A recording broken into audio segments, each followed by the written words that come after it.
안녕하세요. 저는 두돌된 딸을 키우는 40대 여자입니다. 평소 즐겨 듣는 채널에 제 사연이 소개될 거란 생각만으로도 괜스레 떨려오네요. 그럼 시작해 볼게요. 저와 남편은 10년 차 부부였습니다. 연애도 오래 했던 터라 느끼기엔 20년은 좋게 산 부부 같은 느낌이었어요. 풋풋 설렘 이런 단어와는 거리가 멀었지만 저희만 느낄 수 있는 특유의 그 편안함이 전 좋았어요. 남편과 전 자연 임신이 되지 않아 병원에 가서 검사도 받고 시험관 시술도 병행했지만 임신이 되지 않았어요. 거듭된 실망과 실패에 저흰 지쳐갔어요. 그럴 때마다 남편과 저는 서로를 보듬어 주었고 지난 10년 동안 크게 싸운 적이 없었죠.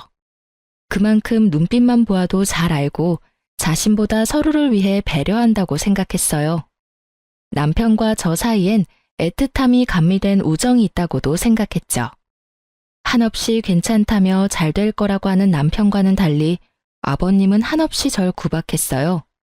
친구들 이야기를 들어보면 이런 경우 어머님이 나서서 난리를 부리고 아버님은 한 발 물러서 지켜본다고 하던데 저희 시댁은 정반대였어요. 며느리 사랑은 가뿐히 버려버린 아버님은 고약하기가 하늘을 찔렀어요. 입만 떼셨다 하면 어쩜 그렇게도 주옥 같은 망언을 하시는지. 결혼 3, 4년 차까진 매번 아버님을 뵐 때마다 놀라움의 연속이었어요. 아버님의 한마디에 울고 웃던 전 어느새 결혼 10년 차가 되었고 이젠 아버님의 100마디도 가뿐히 받아치는 며느리가 되었어요. 애도 못 가지는 것이 음식간도 못 맞추는구나. 어느 것 하나 간이 딱 맞는 게 없어. 이걸 먹으라고 만든 게야? 그러게요. 제가 왜 그랬을까요? 진작 이혼시켰어야 했거늘. 내가 심성이 이렇게나 곱다. 너 같은 것도 며느리라고 내치지도 못하고 그 긴 세월을 네 꼴을 보고 살고 있는 걸 보니 말이다. 그러게요. 아버님이 못하시면 저라도 이혼하자고 했어야 했는데 제 심성이 고와서 그 모진 핍박에도 아버님이 부르시면 쪼르르 달려와서 또 이 꼴을 당하고 있네요. 저 고약한 것, 애도 못 가지는 것이 입만 살아서는 네 꼴 보니 밥도 안 넘어간다. 얼른 집으로 가. 아버님, 갈 때 가더라도 제가 차린 밥은 좀 먹고 갈게요. 오늘 아버님 아들도 늦는다고 해서 집에 먹을 것도 없단 말이에요. 애는 못 가지지만 배는 고파요, 저도. 제 입장에선 참다 터져 이제야 할 말을 하는 것이었지만 아버님 입장에선 이런 제가 되바라지다라고 생각하셨죠. 본인이 저에게 어떻게 했는지는 전혀 기억하시는 분이 아니니까요. 이런 상황이 저도 물론 좋을 리 없었어요. 그래서 연락을 피하거나 호출에 응하지 않으니 글쎄 아버님께서 저희 집으로 직접 찾아오시더라고요. 그 뒤에 저희 집에 일어난 일은 말하지 않아도 익히 잘 아시리라 믿어 의심치 않습니다. 아버님이 돌아가시고 난 뒤 집에 돌아온 남편이 화들짝 놀라며 이런 말을 했어요. 뭐야, 집에 도둑 들었어? 집꼴이 왜 이래? 구석구석 헤집으며 어찌나 딴지를 잘 거시는지. 그날 이후 전 아버님의 호출엔 그냥 응하는 것이 100배는 편하다는 결론에 도달하게 되었어요. 그 후 살기 위해 한마디씩 하다 보니 100마디도 받아치는 제가 되었더라고요.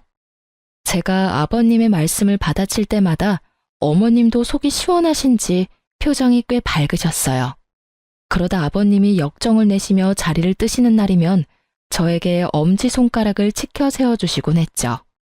이렇게 제 편을 들어주시는 어머님이 계셔 저도 참지 않고 할 말은 할 수 있게 된 것 같아요. 참 감사한 일이죠. 하지만 아무리 할 말은 다 하는 저일지라도 상처를 받지 않는 건 아니었어요.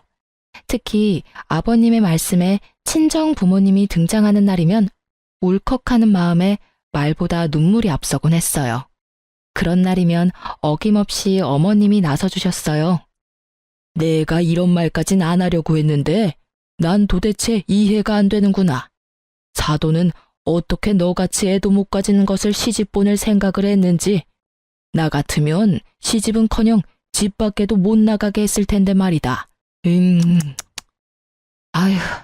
적당히 좀 해요, 제발. 당신은 지겹지도 않아요? 했던 말 또 하고 또 하고. 당신 때문에 들어서려던 애도 떨어지겠어요. 애들 이대로 자식 한번 못 안게 되면 다 당신 탓인 줄 알아요. 그게 왜 내 탓이야? 딴 집 며느리는 셋씩이나 낳고도 또 임신했다고 하던데. 쟤는 병원 가서 시술인가 나발인가도 받으면서도 소식 없는 거 보면 모르긴 몰라도 몸에 문제가 있는 게지. 당신 정말 치매 검사라도 해봐야 하는 거 아니에요? 애들 당신 등살에 매년 검진받고 있는 거 정말 몰라서 그런 말 하는 거면 당장 내일 나랑 병원부터 갑시다. 당신 말대로 모르긴 몰라도 머리에 문제가 있어 보이니까요. 이 할망구가 지금 누구 편을 드는 게야? 당신이 이따위로 구는데 내가 누구 편을 들겠어요? 당연히 며느리 편을 들죠. 꼴에 같은 여자라고 편드는 꼬락서니 하고는 겨 좀 그만 차고 할 일이 그렇게 없으면 들어가서 잠이나 자요. 꼴도 보기 싫으니까. 그렇게 아버님을 방으로 보내버린 어머님은 늘 제 손을 꼭 잡아주시며 말씀하셨어요.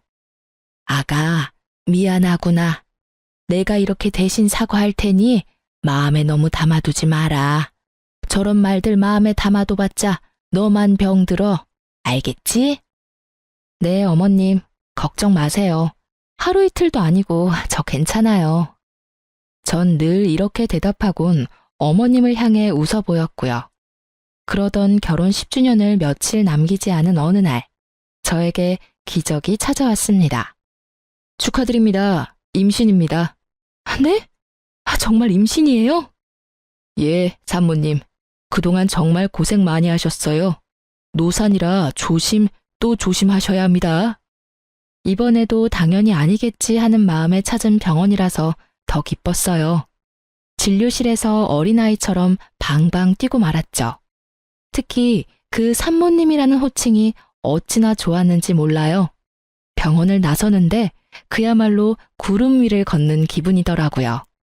전 남편보다 먼저 아버님께 전화를 걸었어요. 아버님의 말씀대로 아기도 못 가지던 것이 드디어 임신을 했다는 사실을 제일 먼저 알려드리고 싶었으니까요. 네가 웬일이냐? 먼저 전화를 다 하고. 아버님, 저 지금 병원에서 나오는 길인데 저 임신했대요. 뭐? 그게 사실이야? 네, 노산이라서 조심하라고 하네요. 그거 말곤 저도 아기도 건강하대요. 심장 소리도 들었는데 신기하더라고요. 그래? 우리 아가 고생 많이 했어. 그래서 지금 병원 앞이냐? 아버님은 민망하지도 않으신지 임신 소식에 말투가 180도로 바뀌셨고, 전 그런 아버님의 말투에 웃음이 튀어나오려는 걸 겨우 참으며 답했어요. 네, 택시 타고 가려고 기다리고 있어요.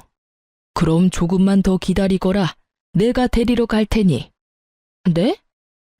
아니에요. 병원 오는 날이라 아침 일찍부터 설쳤더니 피곤해서 빨리 집에 가서 눕고 싶어요, 아버님. 그러냐? 그러면 집에 가서 기다리거라. 내가 갈 테니. 혹시나 먹고 싶은 거 있으면 문자 보내놓으렴 아가. 언제 들어봤는지 이젠 기억도 안 나는 호칭, 아가. 아버님은 저를 아가라 불러주시며 완전히 다른 사람이 되어 저를 대해주시더라고요. 달라도 너무 다른 언행에 당혹스럽기도 했지만 앞으로 펼쳐진 행복한 미래를 생각하니 꼭 나쁘지만은 않았어요. 이제 고생 끝, 행복 시작이라고 생각했던 것도 같아요. 아버님은 그날부터 임산부에게 좋다는 것은 다 사오셨고, 어머님은 조금이라도 무리를 하면 안 된다며 집으로 도우미를 불러주셨어요. 그리고 남편은 그동안 고생했다며 울더라고요. 당신 그동안 고생 많았지? 미안하고 고마워. 나만 고생했나 뭘? 당신도 고생했지. 그런데 당신 울어? 눈물이 계속 나네. 어이구, 남자가 울기는. 하긴 그동안 우리 고생한 거 생각하면 남자 여자 상관없이 대성통곡을 하고도 남지 뭐. 여보, 우리 이 아기 세상 밖으로 나올 때까지 잘 지켜주자. 알겠지? 알겠어. 남편과 전 임신 전보다 애틋해졌다고 생각했어요. 그것이 제 착각이라는 걸 금방 알게 되었지만요. 어찌되었든 그때 전 행복했어요. 혹시나 하는 마음에 하루하루가 노심초사였지만 그조차도 행복하더라고요. 뱃속의 아기는 잘 자라주었고 남편이 바빠 함께 검진 간 적이 없다는 것만 빼면 남편에게 불만도 없었고 사이도 좋았어요. 무엇보다 아버님이 너무 잘해주시니 그것만으로도 너무 좋았죠.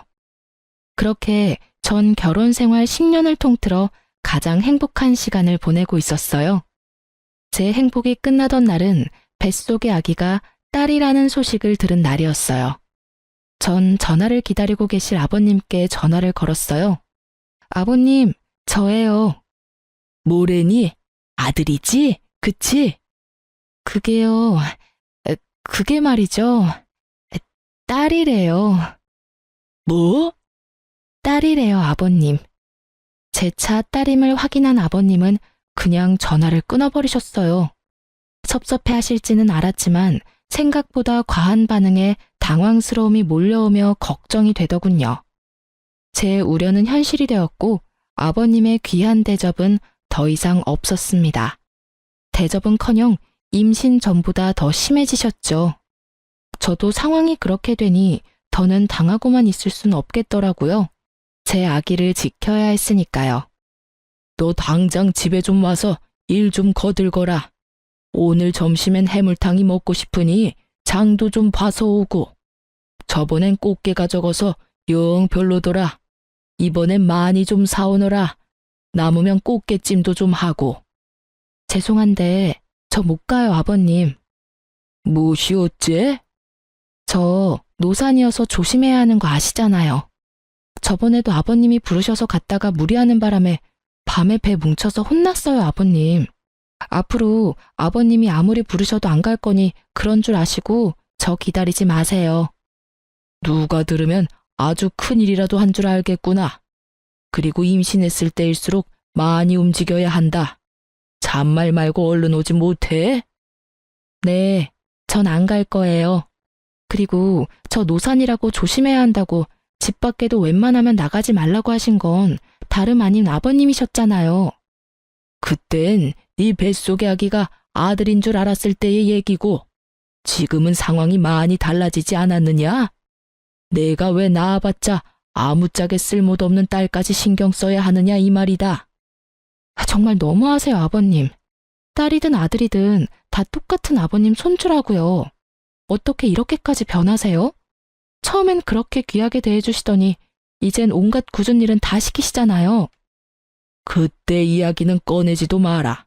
그 뱃속에 든 것이 딸인 줄도 모르고 몸에 좋다는 것 다 갖다 먹인 거 생각하면 장기가 다 꼬이는 기분이니까. 아, 그러세요? 그럼 제가 더더욱 하면 안 되겠어요, 아버님. 딸이나 가진 제가 아버님 앞에서 얼쩡거리다가 진짜 아버님 장기라도 다 꼬여버리면 어째요? 뭐야? 너 지금 나한테 악담 퍼붓는 게야? 아니요. 진심에서 나오는 걱정이에요. 그럼 저 배가 또 뭉쳐서 쉬어야겠어요. 들어가세요, 아버님. 전화를 끊어버린 전 아버님이 또 찾아오시진 않을까 걱정스러웠지만 다행스럽게도 어머님이 잘 막아주셨는지 그런 걱정은 덜 수 있었어요. 하지만 혹시나 하는 상황이 있을 수도 있으니 남편에게도 말을 했어요. 여보, 잠깐 얘기 좀 해. 중요한 얘기야? 내일 하면 안 될까? 나 오늘 좀 피곤한데.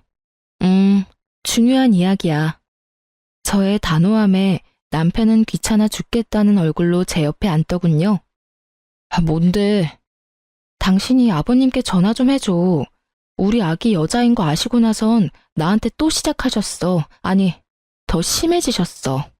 노산이라고 또 조심해야 한다고 난리치실 때는 언제고 요즘엔 틈만 나면 불러서 일 시키신다고.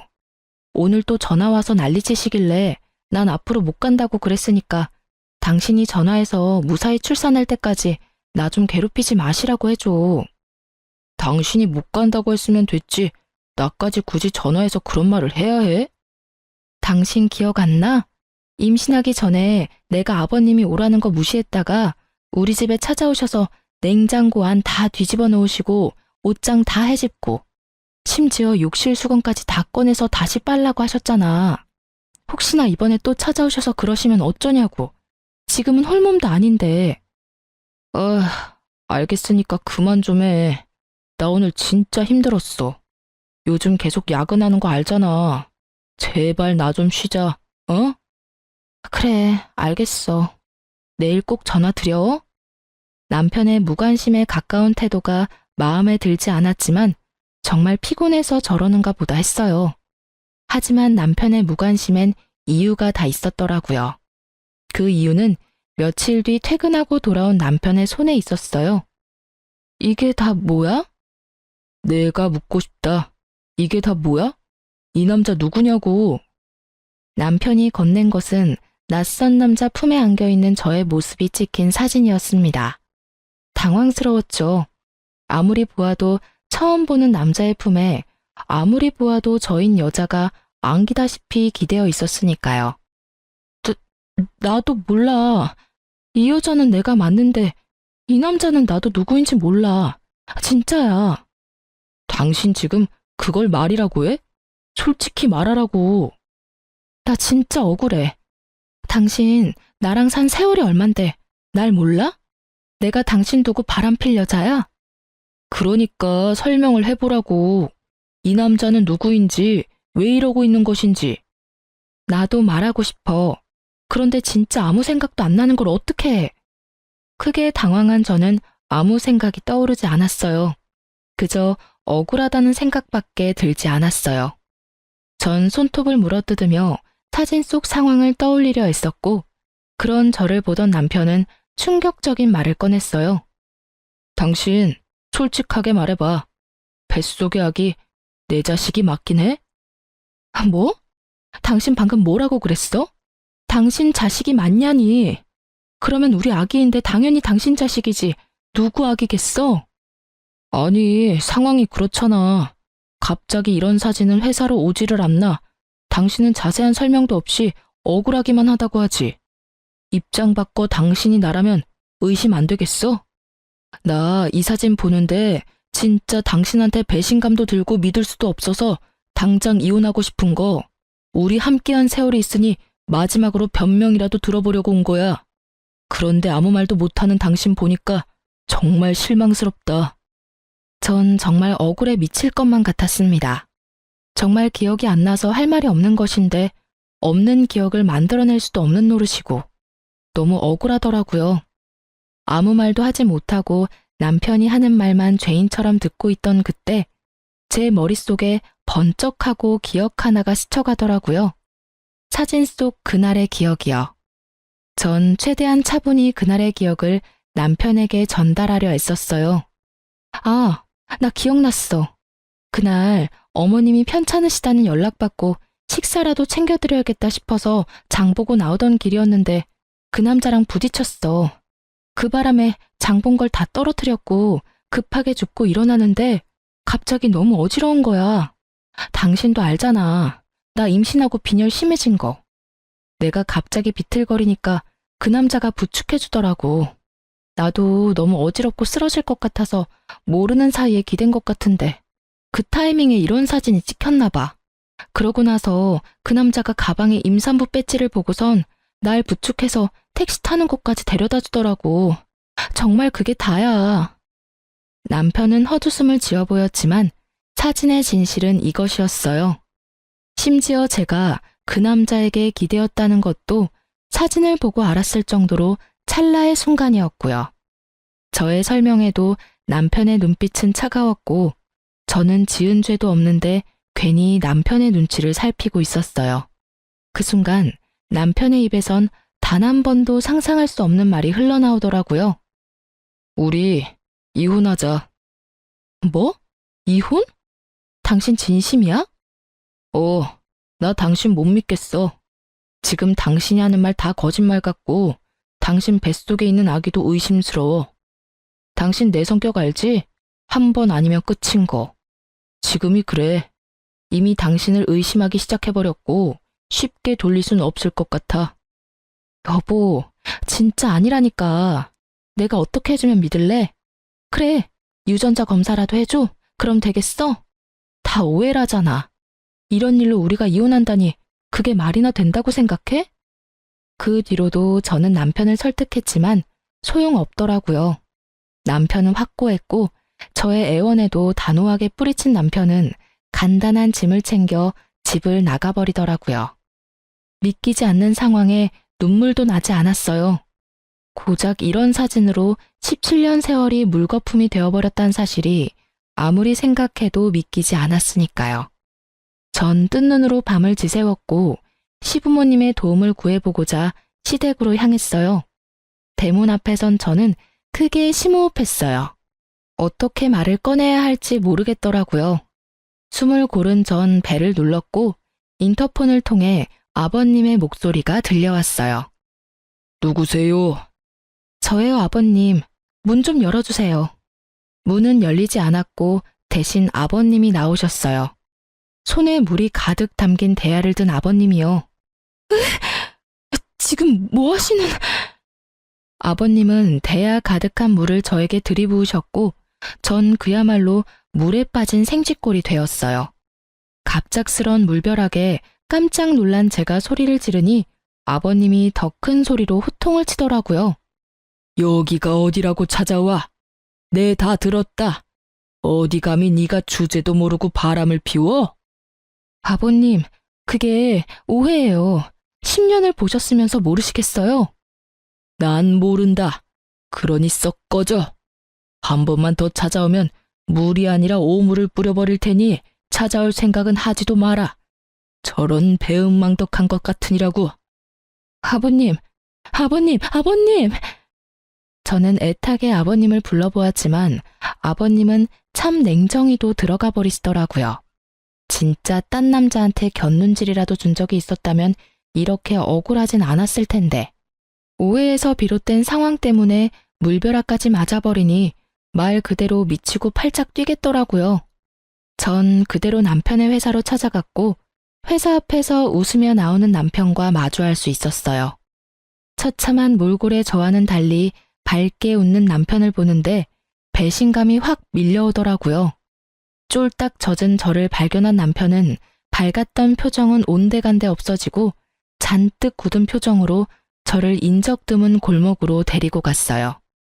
지켜보는 눈이 사라졌다 싶으니 저를 잡았던 손을 신경질적으로 놓고는 말을 꺼냈어요. 당신 제정신이야? 회사 앞에 찾아오면 어떻게 해? 그것도 이 꼴을 하고선 누구 개망신 주려고 작정한 거야? 도대체 생각이 있어 없어? 당신은 지금 당신 망신당할 걱정밖에 안 돼? 내가 어쩌다 이렇게 홀딱 젖었는지, 우리 아기는 괜찮은지 그런 걱정은 전혀 되지 않는 거야? 내가 바람 피운 당신이랑 누구 자식인지도 모르는 아기 걱정까지 하길 바라는 거야? 나한테 너무 과한 걸 바라는 거 아니야? 오해라고 했잖아. 아니라고. 난 정말 아니라니까? 당신 이러는 거 진짜 사람 질리게 하는 거 모르지? 뭐? 사실 이젠 그 사진이 오해든 아니든 상관없이 당신이란 여자랑 더 못 살 것 같아. 부부 사이에 믿음이 없는데 어떻게 같이 살아? 몸도 무거운데 괜히 고생하고 다니지 말고 그냥 이혼해. 마지막 부탁이야. 그럼 나 가볼게. 남편과 저 사이엔 그래도 우정 정도는 남았겠지 했는데 냉정하게 돌아서는 남편을 보니 저도 오만정이 떨어지더라고요. 그러면서 모든 상황이 받아들여지며 그제야 눈물이 나기 시작했어요. 전 그대로 주저앉아 배를 감싸 안고 울었어요. 저보다 아기가 더 불쌍해 눈물이 멈추지 않더라고요. 하염없이 울고만 있던 그때 어떤 남자가 다가왔어요. 전 인기척에 고개를 들었고 그 남자의 얼굴을 확인하는 순간 자리에서 벌떡 일어설 수밖에 없었어요. 그 남자는 바로 사진 속 그 남자였어요. 맞죠? 그때 저 도와주셨던 분 맞으시죠? 네, 맞긴 한데 움직일 수는 있으시죠? 괜찮다면 여기서 먼 곳으로 가서 드릴 말씀이 있는데 괜찮으실까요? 네. 저도 부탁드릴 게 있어요. 가시죠. 저와 그 남자는 택시를 타고 남편의 회사에서 꽤 떨어진 카페에 도착했고, 그곳에서 전 충격적인 이야기를 들을 수 있었어요. 정말 죄송합니다. 전 진짜 일이 이렇게까지 될지 모르고 청 부장님이 시키는 대로 했을 뿐인데, 정말 죄송합니다. 죄송하다니요? 그리고 성 부장님이라면 저희 남편이요? 네, 그게 부장님께서 사모님 골탕 좀 먹이려고 그런다고 사진 몇 컷만 찍혀주면 된다고 하셔서 그런 짓까지 하게 됐습니다. 기껏 골탕이나 먹이려고 이런 짓까지 해야 하나 싶기도 했지만 부탁만 들어주면 승진은 보장된다는 부장님 말씀에 깊이 생각하지 못하고 사모님께 큰 잘못을 저질렀어요. 정말 죄송합니다. 그러니까 남편이 부탁해서 일부러 저한테 접근하셨단 말씀이세요? 네. 저희 남편이 왜요? 도대체 저희 남편이 왜 저한테 그런 짓까지 하냔 말이에요. 그게, 그 뒤에 안 사실인데, 알고 보니 성 부장님 저희 회사 신입사원이랑 바람을 피우고 계시더라고요. 저도 정말 몰랐어요. 우연히 두 사람 손잡고 가는 모습을 보고 저도 정말 많이 놀랐어요. 그래서 어떻게 해야 하나 고민하는 와중에 오늘 사모님 모습을 보는데 이대로는 안 되겠다 싶어서 말씀드리게 됐어요. 정말 죄송합니다. 갑자기 변한 남편의 태도가 모두 이해가 되며 퍼즐이 완성된 느낌. 남자의 말에 의하면 남편과 상간녀의 관계는 제가 임신하기 전부터 시작된 것 같다고 했어요. 상간녀는 당연히 남편이 유부남인 걸 알고 시작했고, 회사 내에서 두 사람의 관계를 아는 사람은 본인뿐이라고 하더라고요. 남편과 상간녀는 남자가 아는 줄은 전혀 모르고요. 말을 듣는데 제가 임신 사실을 알렸을 당시 남편이 흘렸던 눈물이 생각나더라고요. 그리고 알게 되었죠. 그 눈물은 기쁨이 아니라 슬픔이라는 사실을요. 아무리 상간녀가 좋아 죽을 것만 같아도 그렇지 어떻게 뱃속의 아기까지 부정하며 저를 모함할 수가 있는지. 제가 알던 남편의 모습과는 달라도 너무 다른 모습에 충격이 컸어요. 하늘이 무너진다는 기분이 이런 기분인가 싶었어요. 한참을 멍하니 있던 저는 남자의 계속되는 사과에 겨우 정신을 차리고 말했어요. 그렇게 미안하면 제 부탁 좀 들어주세요. 아니, 들어주셔야 할 거예요. 어떤 부탁이요? 제 남편하고 그 여자 함께 있는 모습 사진 찍어서 저한테 좀 보내주세요. 이대로 이혼하기엔 제가 너무 억울해서 안 될 것 같아서요.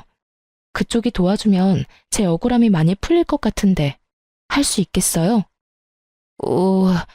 네, 알겠습니다. 제가 한 짓도 있으니 제가 앞으로 사모님의 조력자가 되어드리겠습니다. 제가 불쌍했던 남자는 그렇게 저의 조력자가 되었고 그날 이후 저에게 큰 도움이 되었어요. 집으로 돌아온 전 따뜻한 물에 몸을 녹이고 따뜻한 차도 마셨어요. 그리곤 남편에게 전화를 걸었죠. 왜 또? 날이 선 남편의 반응에 당장이라도 욕이 나올 것 같았지만 전 더 큰 통쾌함을 위해 꾹 참고 대답했어요. 이혼하자. 당신 소원대로 이혼해 줄 테니까 우선 집에 들어와. 이번 주는 나도 바쁘고 다음 주에 법원 가자. 법원 가기 전까진 집에 들어와서 남편으로 해야 할 도리를 다해. 당신이랑 나랑 연애까지 다 합치면 17년인데 이대로 끝내는 건 함께한 날들에 대한 예의가 아니지 않아? 그래. 내가 집에만 들어가면 확실하게 이혼은 하는 거지? 당신이 이혼하지 말자고 울고불고 매달려도 할 거니까 집에나 들어와. 그리고 이 집은 내가 가질게. 이 집 살 때 내 돈이 더 들어갔던 거 기억하지? 나머지 당신 돈은 내가 10년 동안 당신 집에 일해준 노동비, 일시불로 결제했다고 생각해. 괜찮지? 그래. 그러자. 그럼 다음 주에 법원 가는 걸로 알고 있을게. 이혼이 급한 남편은 제 요구를 받아들였고 전 쉽게 집을 챙길 수 있었어요. 그날 저녁 남편은 11시가 넘어서야 집으로 돌아왔고 거실 소파에서 자더군요. 전 잠든 남편을 재차 살피곤 조용히 남편의 휴대전화를 들고 방으로 들어왔어요. 당연히 비밀번호가 설정되어 있었지만 문제가 될 것이 없었어요. 저에겐 든든한 조력자가 있었으니까요. 저의 조력자는 제가 비밀번호 때문에 고민하자 자신에게 맡겨달라 하더니 하루 종일 남편을 쫓아다닌 것인지 그날 저녁 비밀번호를 알아내 알려주더라고요. 그 덕분에 저는 남편의 비밀번호를 손쉽게 풀어 증거를 수집할 수 있었어요. 문자를 살펴보던 저는 예상치 못한 대화를 보게 됐어요. 그것은 남편과 아버님의 대화였는데 내용이 충격 그 자체였죠. 알고 보니 아버님은 남편에게 여자가 생긴 것을 진작 알고 계셨고 제가 임신을 하니 정리하라고 하셨다가 뱃속의 아기가 딸임을 아시곤 저희의 이혼을 부추기다 못해 저를 모함할 계획까지 친히 세워주셨더라고요. 대화를 나눈 시간을 보니 주로 어머님이 주무실 때였고 통화는 주로 어머님이 문화센터에 계실 시간에 한 것을 보아하니 오로지 두 사람의 계획임을 알 수 있었죠.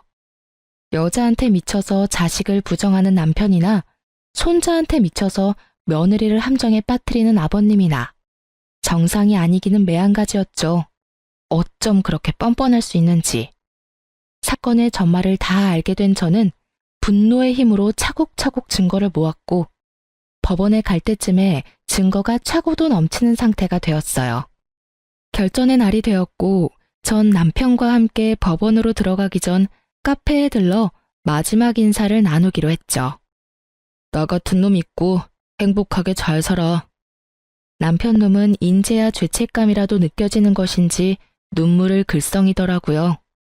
이젠 참을 필요가 전혀 없는 저는 이제껏 모았던 사진을 남편 놈의 얼굴에 던지며 말했어요. 눈물 떨어뜨리기 전에 이거부터 봐. 이게 뭐야? 뭐긴 뭐야. 사실 바람은 네 놈이 피고 있었다고 뒷받침해주는 증거들이지. 그게 무슨 말이야, 바람이라니. 말도 안 되는 소리 그만하고 이제 법원 가자. 이혼해야지. 얼굴에 핏기라곤 없는 남편 놈은 발뺌하기 시작했고 전 나머지 증거들도 보여주었죠. 이건 너랑 그 여자랑 나눈 대화. 이건 네 사진첩에 있던 두 사람의 다정한 모습. 이건 너랑 네 아버지가 나눈 대화. 이래도 발뺌할 거야? 이게 다 너 때문이잖아. 그러게 10년 동안 안 되던 임신이 왜 갑자기 돼서는 날 이렇게까지 하게 만들어? 그냥 임신을 이유로 이혼하게 됐으면 얼마나 좋았냐고. 왜 임신으로 내 발목을 잡냐고. 사실 진심 어린 사과를 했다면 위자료만 받고 이혼해 주려고 했어요. 17년이란 세월이 저의 마음을 약하게 만들었거든요. 하지만 끝까지 제 탓을 하는 남편을 보니 제가 약해질 필요가 없음을 깨달았죠. 무릎을 꿇고 싹싹 빌어도 모자랄 판국에 이 와중에도 내 탓을 한다고? 이제 보니 너 아버님을 많이 닮았네.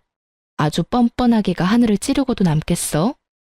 내가 그간 함께한 세월을 생각해서 적당히 하고 넘어가 주려고 했는데 너 하는 꼴을 보니 적당히 해선 안 될 것 같네. 일단 위자료는 당연히 받아낼 거고 상간녀 소송도 진행할 거야. 신입사원이라고 하던데 걔는 돈 좀 있어? 없으면 당신 대신 줘도 되니까 한 푼도 빼지 말고 다 내놔야 할 거야. 상간녀 소송? 꼭 그렇게까지 해야겠어? 꼭 그렇게까지 네가 했던데? 그러게 왜 이런 상황까지 만들어. 차라리 솔직하게 말했으면 이런 상황까진 오진 않았을 텐데. 어찌되었든 네가 원하는 이혼은 해줄 테니 돈 아끼지 말고 전부 내놔. 남편 놈은 저의 뜻대로 다 해줄 수밖에 없었고 그렇게 전 성공적으로 이혼을 할 수 있게 되었어요. 위자료가 입금되던 날 전 모든 증거를 남편의 회사로 보내버렸고 그냥 외도 사실도 공분을 살 짓인데 임신한 아내를 모함까지 하며 이혼하려고 했던 사실이 부장이라는 타이틀에 제대로 먹칠을 해버린 거죠. 회사에서 당장 해고 조치가 이루어졌고 두 사람은 사내 직원들의 입소문에 오르내리며 아주 화려한 퇴사를 하고 말았죠. 남편의 뻔뻔함이 부른 결과가 꽤 만족스럽더라고요. 자기 아들이 회사까지 쫓겨나는 상황이 되어버리자 전 시부가 머리 끝까지 화가 난 채로 왔어요. 이런 상황을 예상했던 저는 친정아빠에게 한동안 함께 있길 미리 부탁했고 드디어 제 한을 풀 날이 왔다고 생각했어요. 아무것도 모르는 전 시부는 현관문을 두드리며 온갖 욕을 퍼부어대셨고 아빠는 현관문을 열자마자 며칠 전부터 채워두셨던 물 양동이를 아버님의 머리 위로 부어버리셨어요. 그리곤 제가 들은 말을 그대로 돌려주셨죠. 썩 꺼지지 못해? 여기가 어디라고 찾아와서는 남의 집 귀한 딸한테 욕짓거리야 욕짓거리가. 다시 한번 찾아왔다간 물이 아니라 오물을 확 뿌려버릴 테니 2번 다신 찾아올 생각도 하지 마. 당장 꺼져! 풍채가 남다른 아빠의 호통에 전 시부는 겁에 질려 달아나더군요. 얼마나 무서우셨으면 발이 꼬여 2번이나 넘어졌는데도 벌떡 일어나 꽁지 빠지게 도망가시더라고요. 아버님이 다녀가시고 며칠 뒤 많이 수척해진 모습의 어머님도 찾아오셨어요. 어머님은 저에게 무릎을 꿇으시곤 용서를 구하시며 우시더라고요. 아가, 내가 대신 사과하마. 내가 자식을 잘못 키워서 네가 이런 몹쓸 짓을 당했어. 어머님, 이러지 마세요. 일어나세요. 아가, 네가 믿을지 모르지만 난 정말 몰랐단다. 2사람이 그런 경악할 일을 꾸미고 있을 줄은 상상도 못했어. 알고 있어요. 그러니까 제발 일어나세요, 어머님. 저의 부탁에 어머님은 일어나셨고 저는 그런 어머님을 모시고 집안 소파에 앉혀드렸어요. 저의 손을 잡고 한참을 우시던 어머님은 어느 정도 진정이 되셨는지 목을 가다듬고 말을 꺼내셨어요. 나도 변호사 선임해서 이혼 진행하고 있어. 너한테 무슨 짓을 했는지 듣는데 도저히 그 영감이랑 살 수가 없겠더라고. 남은 세월이라도 편하게 살아보련다. 실버타운도 다 알아봐 놨어. 이혼이요? 그리고 실버타운이라니 비쌀 텐데 어머님 돈 있으세요? 돈? 돈이야 많지. 네가 몰라서 그러는데 우리 집 재산 대부분이 내 명이란다. 네? 저는 놀랬고 어머님은 웃으셨죠. 알고 보니 어머님의 친정이 갑부였다고 하더라고요. 그래서 지금 시댁 재산은 거의 어머님의 것이고 시부는 어머님의 등골을 파먹으며 그간 사셨다고 했어요. 그러면서 통장 하나를 내미시더라고요. 이거 너 임신했다고 했을 때부터 준비해뒀던 거야. 상가 정리한 돈인데 출산 선물로 주려고 했더니 이렇게 주게 되는구나. 어머님, 이거 금액이 너무 큰데요. 요즘 애 하나 키우는데 드는 돈이 얼만지 아니? 우리 집에 시집 와서 10년 동안 상처받은 마음에 대한 치료비라고 생각하고 받아. 그럼 나는 이만 가보마. 그리고 앞으로 나한테도 연락하지 말거라. 이미 끝난 인연 계속 만나봤자 나쁜 기억밖에 더 나겠니? 행복하게 지내려 마가야. 어머님은 끝까지 저의 편에 서주셨고 어머님은 제가 연락할 수 없게 번호까지 바꿔버리셨어요. 이렇게 다 끝난 것이라 생각했는데 남편과 상간녀가 차례대로 찾아왔어요. 먼저 찾아온 것은 남편이었는데 이전과는 완전히 달라진 태도를 보이더라고요. 여보, 내가 다 잘못했어. 내가 미쳤었나 봐. 갑자기 이러는 이유가 뭐야?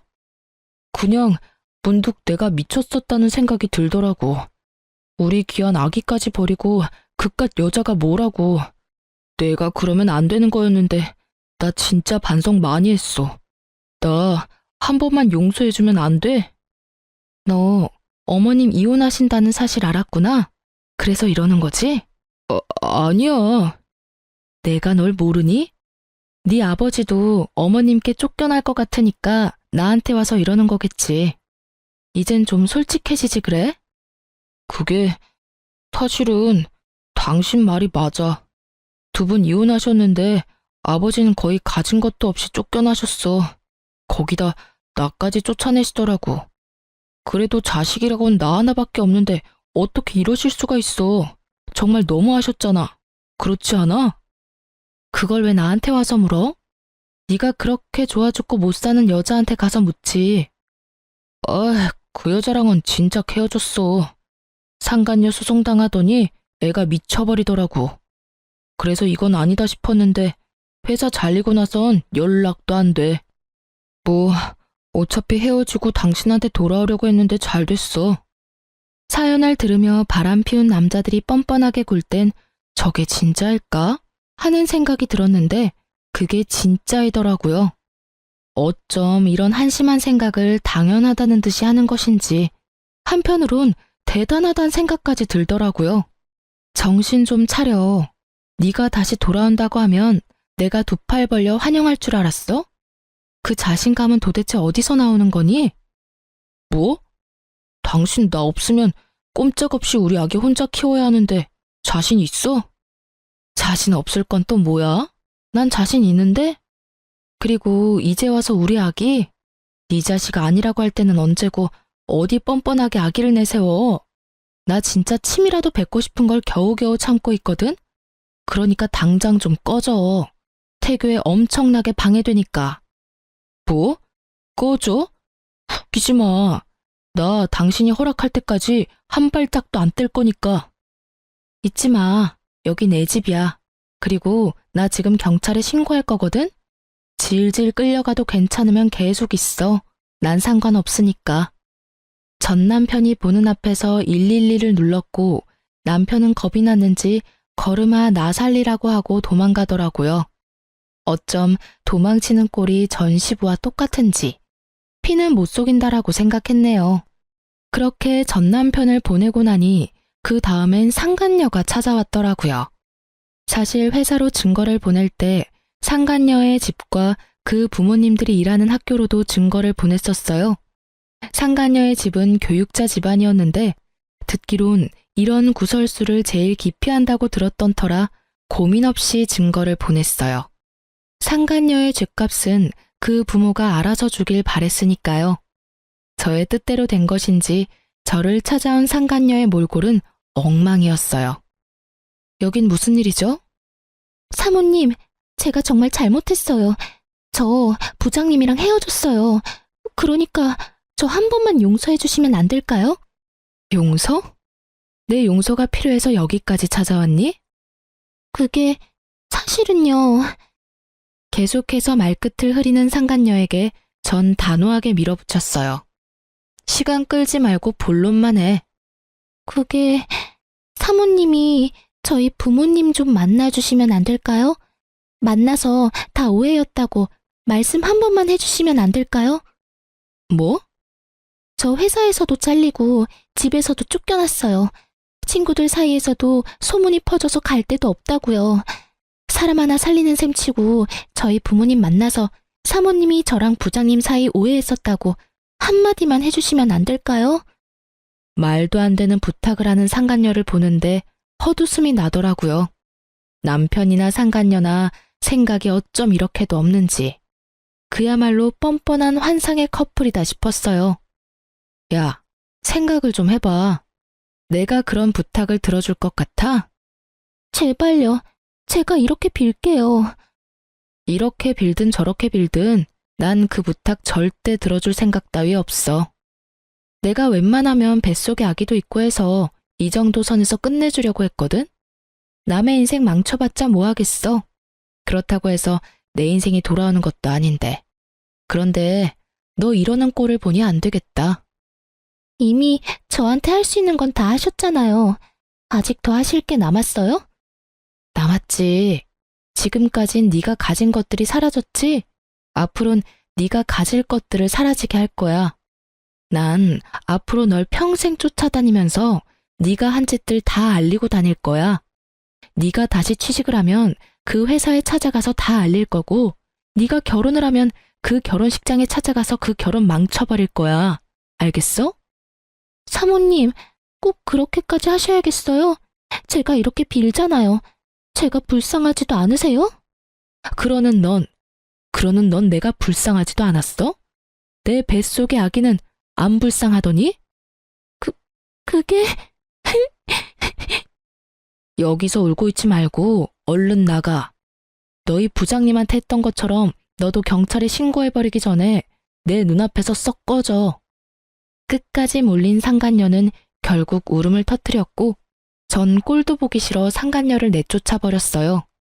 사실 상간녀에게 말한 것처럼 평생 쫓아다닐 생각은 없어요. 저런 사람에게 제 남은 평생을 바쳐 복수하고 싶은 맘도 추호도 없으니까요. 다만 제가 그렇게 말함으로써 앞으로 상간녀에게 있을 축복의 날에 단 1초라도 불행을 줄 수 있다면 그걸로 족할 것 같았어요. 이로써 저의 복수는 끝이 났어요. 조력자에게 들은 말론 전 남편은 전 재산을 모아 시부와 함께 작은 집에 새들어 살고 있다고 하더라고요. 취업 준비는커녕 전화번호도 바꾸고 자취를 감춰버린 어머님을 찾아 헤매는데 온 시간을 허비하고 있다고 하네요. 아직 정신 차리려면 멀었다고 느꼈어요. 아마 지금 얻은 그 집에서 벗어날 순 없을 거예요. 한평생 어머님의 등골만 빼먹은 전 시부와 상간녀의 위자료까지 대신 주느라 통장이 텅텅 비어버린 전 남편. 그 둘이 함께 좁은 집에서 오손도손 살아보라죠 뭐. 전 많은 일을 겪었던 터라 걱정이 많았는데 우려와는 달리 무사히 출산했습니다. 진통만 7시간을 하고 결국 제왕절개를 하게 되었을 땐 좀 억울하기도 했지만 딸을 보는 순간 그 억울함이 눈 녹듯 사라지더라고요. 처음 딸을 안던 그 순간이 아직 기억에 생생하네요. 혼자 애를 낳아 키우겠다는 저를 보며 부모님은 강하게 반대하며 우려를 표하셨지만 요즘은 손녀 바보가 다 되셨어요. 딸이 제 어릴 적 모습과 똑 닮았거든요. 그래서 그런지 그렇지 않아도 사랑스러운 딸이 더 사랑스러워요. 그리고 전 요즘 친정에서 지내고 있어요. 처음엔 몸조리만 하고 나갈 예정이었는데 부모님의 반대로 친정에 눌러 앉게 되었어요. 아무리 부모님이라지만 폐를 끼치는 것 같아 고민했는데 요즘 부모님이 딸을 보며 행복해하시는 모습을 보니 괜한 고민이었단 생각이 들어요. 100일의 기적을 기다리던 때가 엊그제 같은데 어느새 제 딸은 2번째 생일을 치렀어요. 저번 주부턴 어린이집도 다니고 있고요. 작은 등에 매달린 큰 가방이 어찌나 귀여운지. 그런 딸의 모습이 요즘 저의 웃음 버튼이랍니다. 이제 저도 다시 세상에 나가보려고 해요. 그래서 요즘 딸이 어린이집 간 사이에 상가를 보러 다니고 있어요. 아파트 상가에 작은 반찬 가게 하나 차리면 좋을 것 같더라고요. 다른 건 몰라도 10년이 넘도록 시부의 까다로운 입맛을 맞춰 요리하다 보니 음식 하나는 기가 막히게 잘 만들거든요. 이혼할 당시 그런 생각을 많이 했던 것 같아요. 나 혼자 잘할 수 있을까? 혹시라도 딸이 날 원망하면 어떡하지? 이런 생각이요. 아직까진 딸의 생각은 알 수 없지만 다른 한 가지는 분명하게 말할 수 있어요. 전 혼자 잘해왔고 앞으로도 잘할 자신이 있어요. 생각지 못한 일이 생겨나 힘이 들 때도 있겠지만 그조차도 잘 이겨낼 자신이 차고도 넘쳐요. 이렇게 요즘 전 행복하답니다. 자존감이 바닥을 기던 예전보다 지금이 훨씬 더 행복해요. 앞으로도 더 행복할 거고요. 이로써 길었던 제 사연은 끝이 났네요. 저의 긴 하소연과 같은 사연 들어주셔서 감사합니다.